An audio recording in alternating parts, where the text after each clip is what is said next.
2017 in boxing? It's been a great year. A lot of good fights have been made. So what are your thoughts on 2017 overall in boxing? Well, yeah, it's been a lot of fun fights, and I think the fight of the year is going to be Canelo Alvarez and Gennady Golovkin. I really believe that, you know, in September. I think that's going to turn out to be the fight of the year. You know, it'll make 2017 an even better year. 2 years ago, most fight critics had Triple G annihilating Canelo Alvarez. Now they see the fight as a 50-50 fight. Is it because Gennady hasn't looked his best in his last two outings? I thought, my own personal opinion was that in the Danny Jacobs fight, Gennady looked a little bit older. I mean, you know, I think his age is starting to catch up to him. You know, you saw he had problems with Danny Jacobs. You know, the Gennady Golovkin we've been seeing on HBO all along has been nothing short of menacing. You know, you remember the David Lemieux knockout, the Gabriel Rosado knockout, you know, and some of them other knockouts. He looked devastated. All of a sudden, he comes into the ring with Danny Jacobs, and you know, and he looks like he's having problems, and I think that's age. On the other hand, Canelo Alvarez, my God, he couldn't have looked any better with Julio Cesar Chavez Jr. if he wanted to, you know? I mean, he looked nothing short of sensational.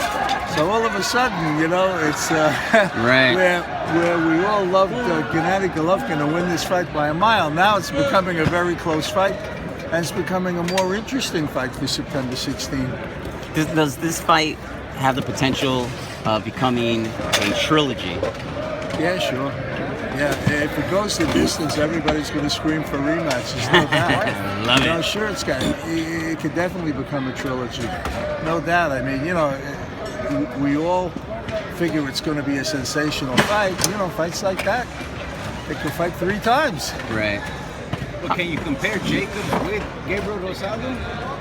No. And David Lemieux? No, what I said was that Gennady Golovkin looked menacing when he won those fights, you know, on HBO.